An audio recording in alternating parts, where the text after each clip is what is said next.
The night my father accepted the Community Leadership Award. The ballroom smelled like money and forgiveness. People stood to clap for the man they called a pillar. He smiled at the applause at the city officials, at the donors whose names he carried like trophies. Then the screens behind him changed, from a sponsor logo to a spreadsheet with his signature, followed by a deed transfer, a psychiatric hold authorization, and a wire to a shell company named after my mother's favorite tree. The room went silent. He turned toward me. He knew exactly who pressed play. If you've ever been told to let it go, if you've ever been made to feel crazy because the truth was inconvenient to someone powerful, this story is for you. Hit like, subscribe, and settle in. I'm going to tell you how the man I once called my hero erased my mother, sold our home, and built a life out of lies, and how I rebuilt myself not to forgive him but to make the truth his punishment. Because sometimes justice isn't a gavel. It's a spotlight. I grew up in a neighborhood where lawns were shaved to military precision, and porch lights made everything look gentle after sunset. My father belonged perfectly to that world. He moved through it like gravity worked harder for him than for everyone else. People knew his name at the bank, the church, and the school board. He had a handshake that made men straighten their spines and a smile that made women trust him with casseroles and secrets. He was my hero because everyone said he was. I worshipped him in the simple, hungry way children worship gods who live in their house. He taught me how to tie a tie by standing behind me, his breath warm at my ear, his fingers patient. On Sundays he'd stand when the hymns rose, his voice steady, while my mother sang harmonies that found the air between the notes. My mother was soft where he was steel. She had the kind of kindness that made you quieter, as though you might crush it if you spoke too loudly. There were rules in our home that didn't exist in other families' homes. My father kept a home office, not an unusual thing, but the door was always locked when he wasn't inside. When he was inside, he left the door open exactly 6 inches, as if trust had a measurement. He took phone calls in a voice like a held breath. He never raised his voice in front of neighbors. He saved that for the windless spaces between dinner and bedtime, when the house settled and my mother's hands fidgeted with the hem of her sweater. The night the world tilted, the arguments weren't whispers anymore. I was 13. Puberty had put too much skin on my bones and not enough confidence under it. I came home from a friend's to find my mother packing. Not her suitcase, the cheap one with the broken wheel, but the good one, the navy Samsonite that matched my father's. Her hands moved like she'd memorized the motion years ago, and was only now allowed to perform it. Clothing went in as folded rectangles. Then the photo album with the leather cover she guarded like it was alive. "What are you doing?" I asked. I meant to sound brave, but it came out thin. "Just taking a break," she said. Her voice was gentle, but her mouth was tight like stitch work. "A few days. Your father and I need space." He appeared behind me, the door frame making his shoulders look wider. "Go to your room," he said. "Your mother isn't well." She flinched at the word well, as if it had been thrown. "Don't you dare," she whispered. He didn't look at her. He looked at me. I said, "Go to your room." I went.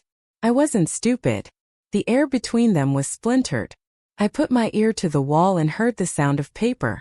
Papers slide differently depending on whether they have weight. These sounded heavy. There were names I couldn't catch, and then I heard my mother's voice, smaller than I'd ever heard it. "I won't sign." I didn't sleep. The house had a heartbeat I could feel in the floorboards, in the water pipes as they groaned. At some hour between desperation and dawn, my mother knocked on my door. She didn't come in. She rested her forehead against the wood. "I love you," she said. "Listen to me. If anything happens, remember this word, acacia." I opened the door so fast I hit her. "What's acacia?" She smiled like a photograph. Weakly. "Just remember it." "Don't go," I said. Sounded like begging because it was. She touched my cheek. Her palm was cold.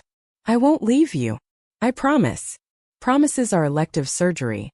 You go in trusting and wake up with scars you didn't consent to. By morning she was gone.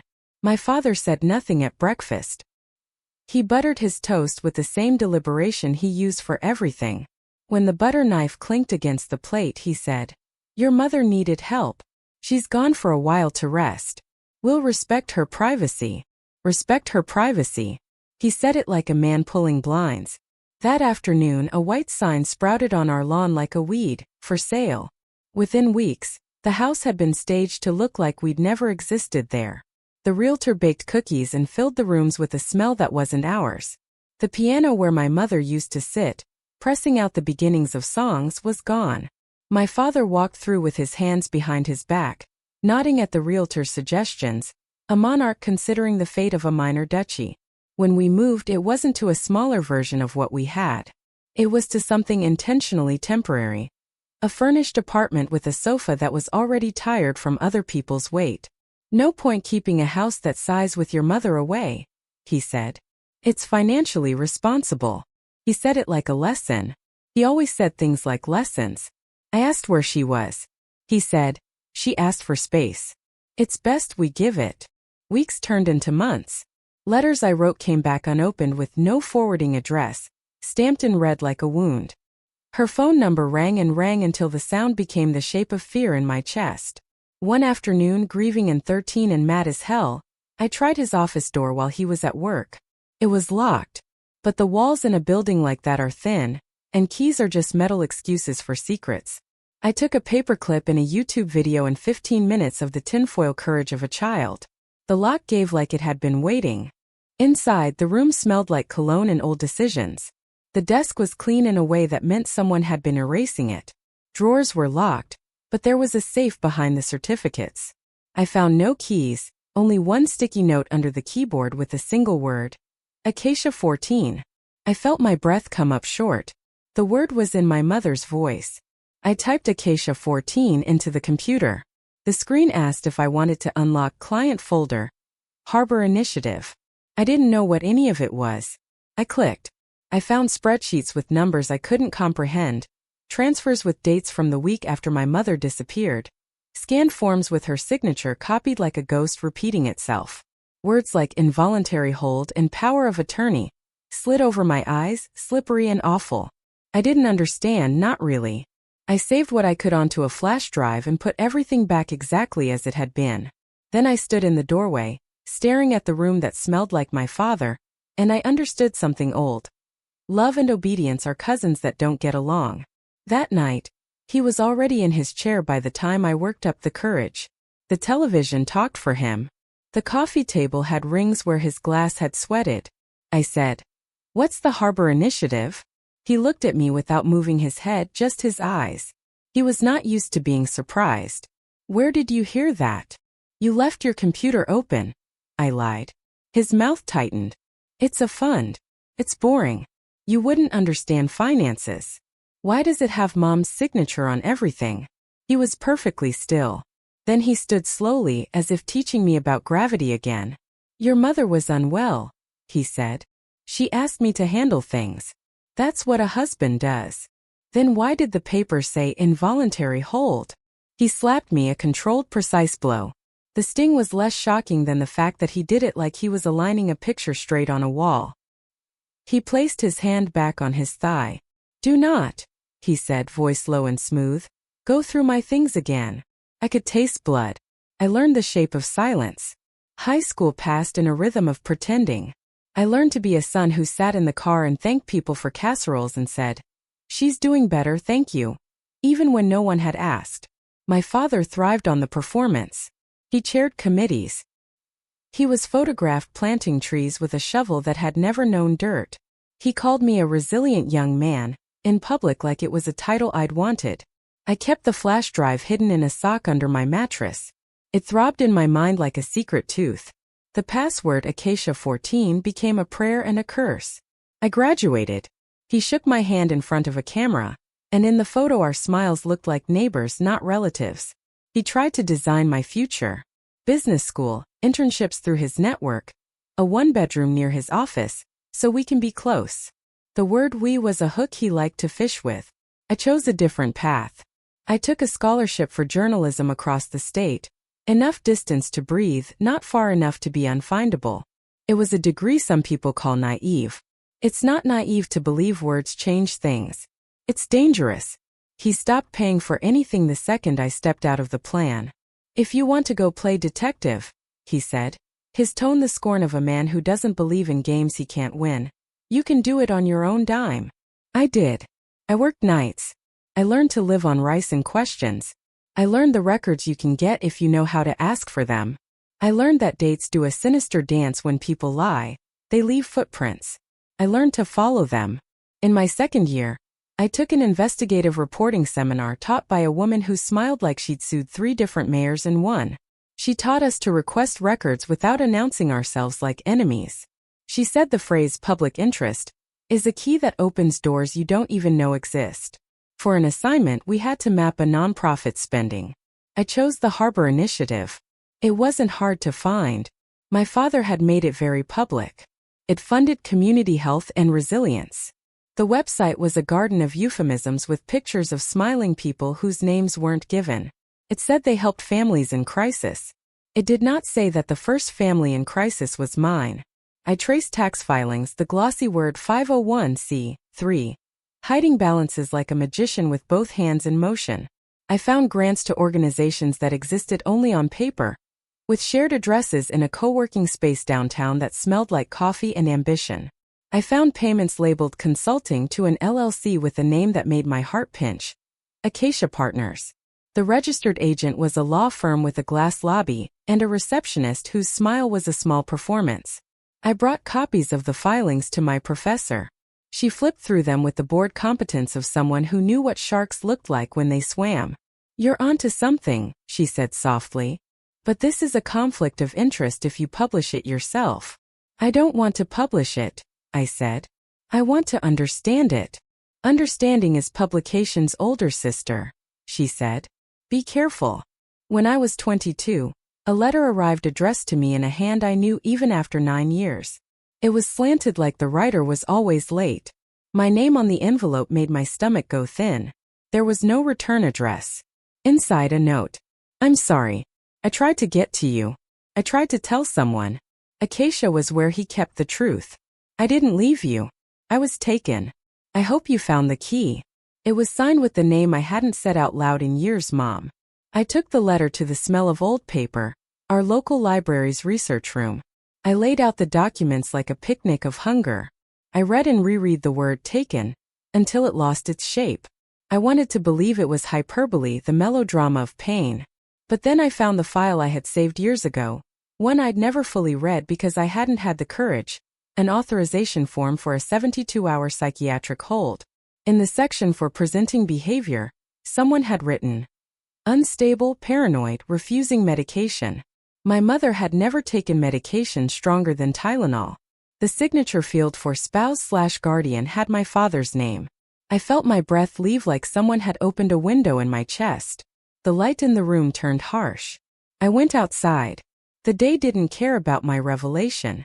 Traffic moved. A woman laughed into her phone. I won't pretend there was a single instant where anger arrived fully formed. Came like weather and then like climate. I didn't want to hurt him.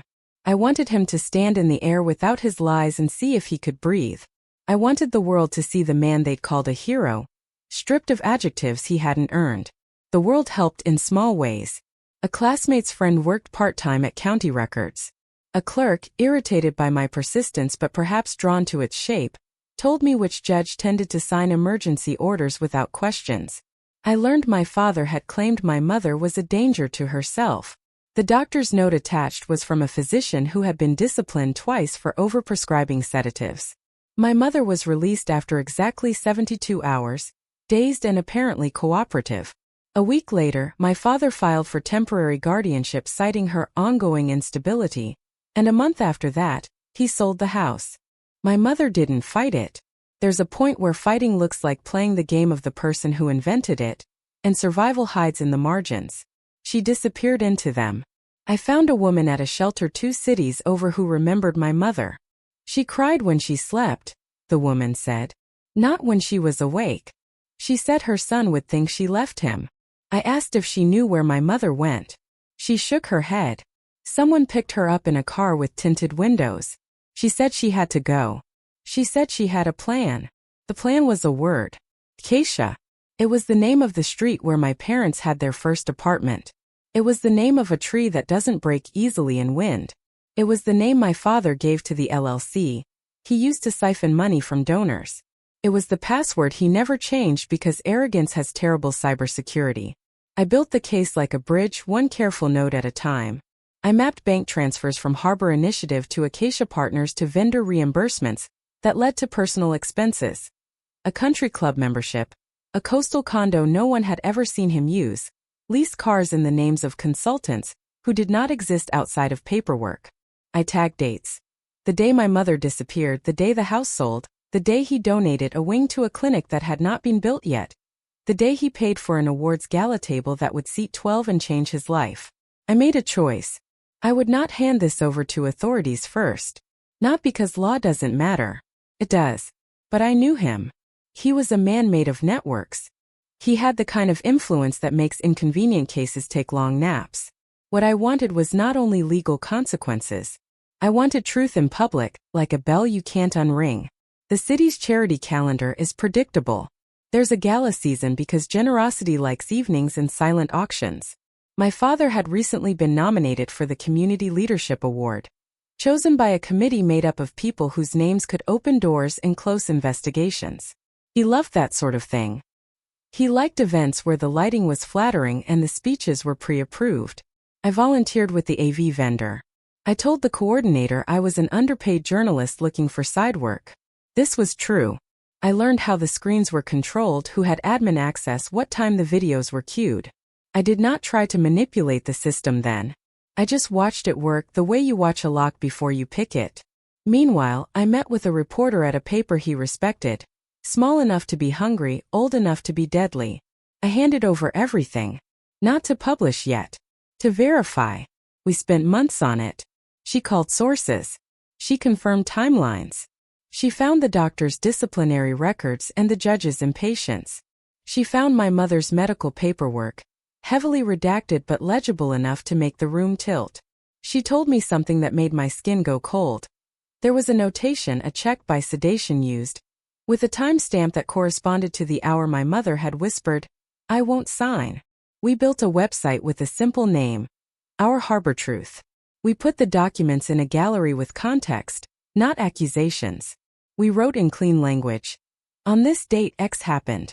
We included my mother's letter, with her name blacked out at her request.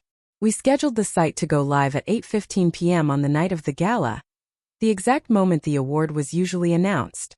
We scheduled a series of emails to the Harbor Initiative's donors, to the city paper, to the board members of the nonprofits my father had used as shields. Every email contained links to primary documents. The reporter at the small paper had her story written and buried under an embargo that would lift when the website did. We rehearsed, not because we wanted drama, but because justice without timing sometimes dies in voicemail. The night of the gala, I wore a black suit that didn't quite fit my shoulders. The ballroom was a choreography of wealth. A $1,000 ticket buys a certain kind of lighting. The ice in glasses looked like it had been designed. My father moved through the room like the host of a show I'd watched too many times. People touched his arm when they said hello, the way you touch something you think is real. He saw me. He saw me even though I was pretending. His eyes paused, narrowed infinitesimally, then moved on. He had once bragged that he could walk into any room and immediately know where everyone ranked. I had always hated that about him, how comfortable he was with hierarchy as if it were natural law. That night, I realized I knew how to disappear inside the thing he believed he understood. The program moved like all programs. Video of smiling children. A speech about community. A short clip of a volunteer sorting food, made palatable by music that had the exact right ratio of heartstrings to optimism. Then the MC introduced my father. He stood at the podium in a navy suit like armor, a white pocket square like surrender he hadn't consented to.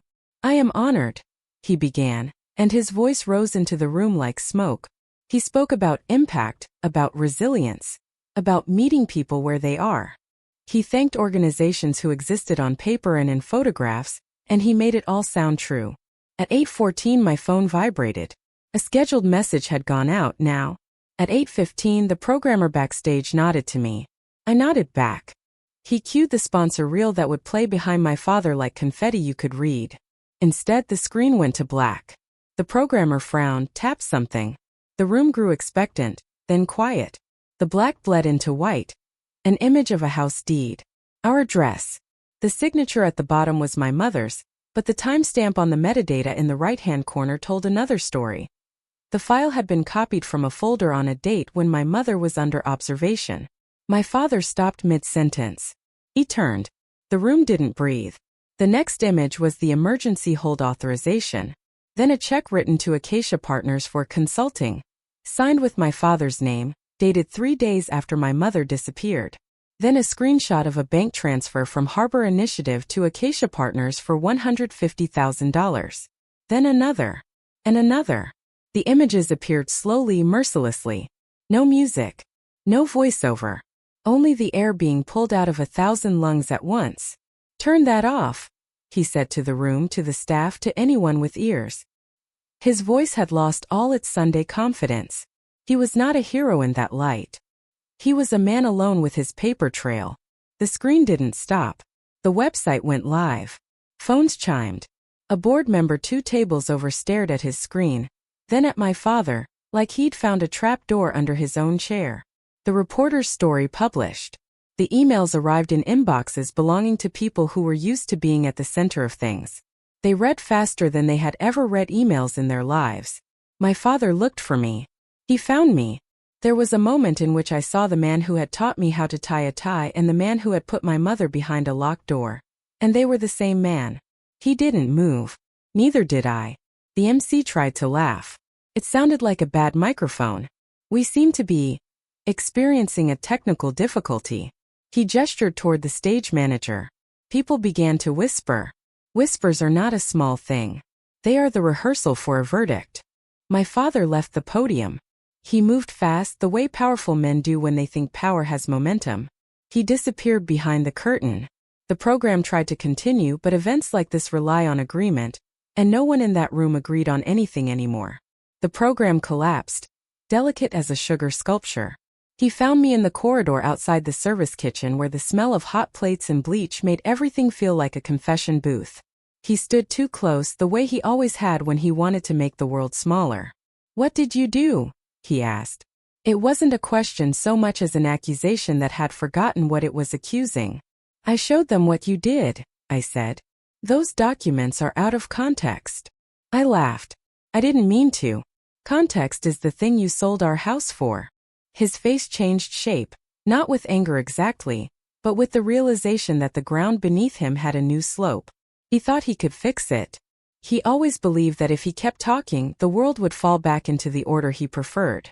"People make mistakes," he said finally. "I was protecting our family. Your mother was unwell. You drugged her with paperwork," I said. "You erased her to build a monument out of donations and lies." He looked over my shoulder, scanning for anyone who might be listening. He lowered his voice. "Do you want money? Is that what this is? Because you've proved your point. You can stop now. We can fix this. I can fix this." There it was, the old language. I can fix this. There is a phrase men like him love. Don't make a scene. It assumes the scene wasn't already made by them. "This isn't about money," I said. "It's about truth." Truth. He said the word like it was quaint. He looked tired. For the first time in my life, he looked smaller than the shape of his suit. "You could have come to me," he said. "I did," I said. "When I was 13. You told me it was boring. Then you hit me." He blinked. It wasn't a memory he valued, so he'd filed it under not useful. He reached for my arm. His hand was cool. I pulled away. We stood there, the air between us thick with things neither of us had words for. "Do you think you'll feel better after this?" he asked. It sounded almost sincere. "No," I said. "I think I'll feel free." I walked away before he could ask me to explain that word to him like it was an investment. The fallout came in waves. The Harbor Initiative's board suspended operations the next morning and hired a law firm with a reputation for eating its own. The city paper ran a front-page story. The smaller paper continued to publish quiet, lethal updates, each one a knife in the theater of his image. Donors demanded their money back. The clinic declined the wing named for him. The judge who had signed the emergency hold gave an interview so careful it left teeth marks in the air. I wish I could tell you that my mother called the moment the story broke. Life doesn't move like a movie unless you force it, and I had run out of force. She did call, though, 2 months later, from a number that looked like it had crossed an ocean of bad decisions to reach me. Her voice had an edge in it I didn't recognize.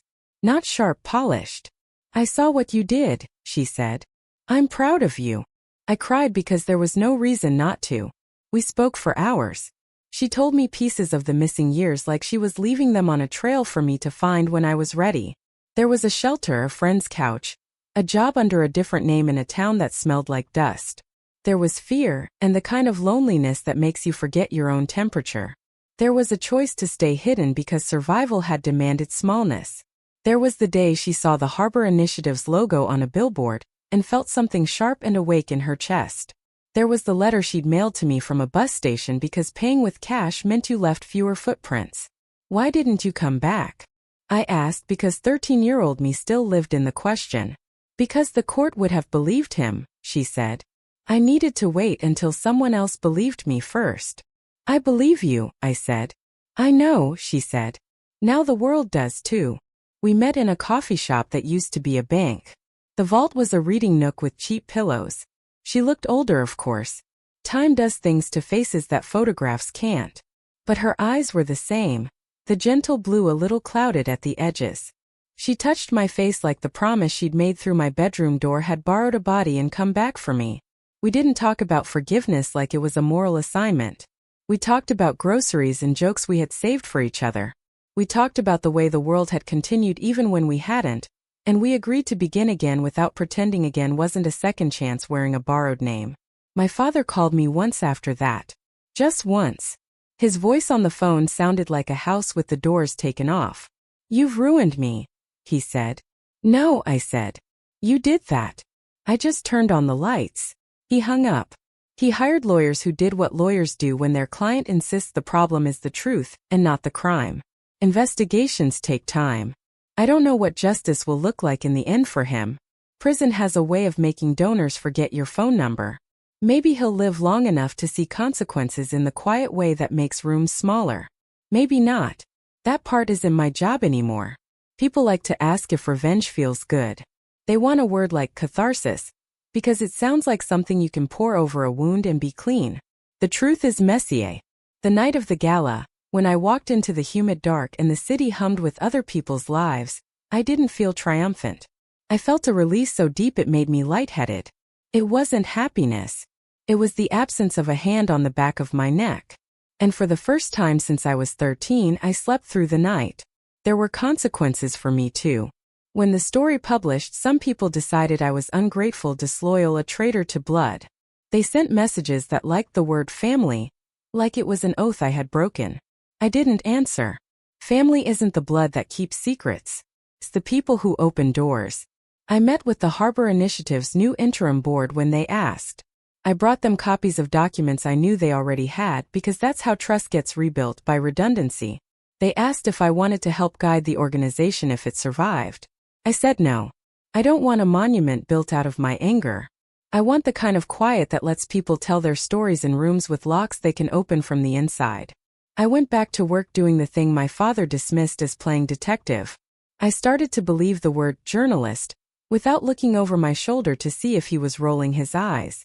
I learned to be comfortable with the space in a room where he would have stood to correct me. It was like installing a window where a wall used to be.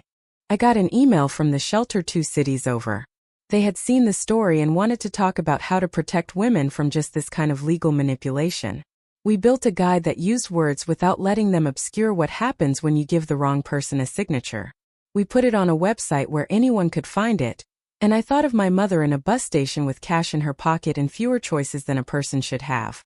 The thought didn't make me hurt less, but it made me less helpless. I drove past our old neighborhood once, after the investigation had been public for months. The house looked smaller. The lawn, once ruled by my father's perfection, was a little wild. The new owners had planted a young tree in the yard, an acacia. The sight hit me in the sternum. I wanted to knock on the door and say, "You saved me," without knowing. I didn't. I stood on the sidewalk and breathed. My chest didn't feel like a room with a lock anymore. People ask if I regret making it public. Regret is a luxury you can afford when your life is made of choices you made honestly. I don't regret it. I regret that it needed to be done. I regret that a man like my father could wrap his greed in the language of love and be applauded for it. I regret the years stolen from my mother's face. But I don't regret turning on the lights. Sometimes I dream about the night of the gala. In the dream I press play and nothing happens. The screen stays black. The room applauds. He smiles into the applause and I wake up with my throat closed. Then I remember real life where the screen did change and his expression did falter. And the truth wasn't a secret anymore. In that memory there's no applause but there's air. Sometimes air is enough. I don't offer forgiveness as a performance. If it comes, it will be a quiet thing that arrives in its own time. What I offer is honesty. I don't tell the story to make myself look brave. Some days I'm still 13 with a letter in my hand trying to make my voice loud enough for a locked door. But most days I am the person who pressed play. The person who rebuilt himself piece by piece, not to hurt the man who hurt us, but to hold up a mirror so that the world could see what I'd seen since the night a promise bent and broke. I still keep the flash drive. Not because I need the evidence. That's public now. I keep it because it taught me something my father never wanted me to learn. That truth is patient. It waits while people lie. It waits while communities clap. It waits while little boys become men. And then when someone finally finds the courage or the password, it stands up and breathes. The payoff wasn't a shouting match or an arrest at the podium. It was the moment the screens changed and the air went thin. It was the sound a room makes when a myth collapses. It was my father's hand tightening on the podium, and then letting go because wood cannot love you back. It was a board member's fork falling onto his plate. It was the MC's voice failing to convince the audience that the truth they had just seen was a technical difficulty. It was my phone vibrating as donors asked each other, "Did you see this?" It was the emails leaving the outbox exactly when they were supposed to. It was a reporter's story going live like a match. It was my father searching my face for the old obedience and finding only recognition. In that moment the revenge didn't feel like a dagger. It felt like a window. He had spent years trapping us inside a narrative where he was the hero, and we were the beneficiaries of his benevolence. Breaking that narrative didn't require screaming. It required proof. The world received it. He received it. And I, who had been a boy with my ear to a door, became the man who opened it in front of everyone. If you're waiting for revenge to heal you, you might be waiting a long time. Truth isn't a cure. It's a correction. It doesn't stitch the past, but it stops the bleeding. I didn't set out to ruin a man. I set out to set the story straight.